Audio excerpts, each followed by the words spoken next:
বেশ বড় বড় নোটের শাক নিয়ে এসেছিল বাবা, মানে আমার শ্বশুর মশাই। সেই নোটের শাকের ডাঁটিগুলো রেখে দিয়েছিলাম, বেশ চওড়া চওড়া ছিল।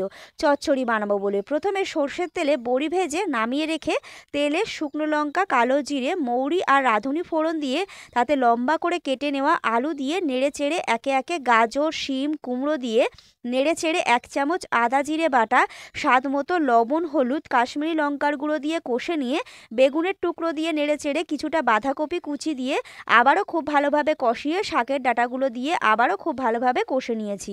টমেটো কুচি আর কাঁচা লঙ্কা দিয়ে তারপর দিয়েছি সামান্য জল। ফুটিয়ে সবজি সেদ্ধ হয়ে গেলে ভেজে রাখা বড়ি, স্বাদ মতো চিনি, কিছুটা ধনেপাতা কুচি আর ঘি, গরম মশলা দিয়ে নামিয়ে নিয়েছি। ভাতে এটা দিয়েই আমার অর্ধেক ভাত খাওয়া হয়ে গেল। তোমাদের রেসিপিটা কেমন লাগলো অবশ্যই আমাকে কমেন্টে জানিও। চলো আজকের মতো টাটা, দেখা হচ্ছে কাল। ততক্ষণ সবাই ভালো থেকো, সুস্থ থেকো আর আমার চ্যানেলটা সাবস্ক্রাইব করে দিও।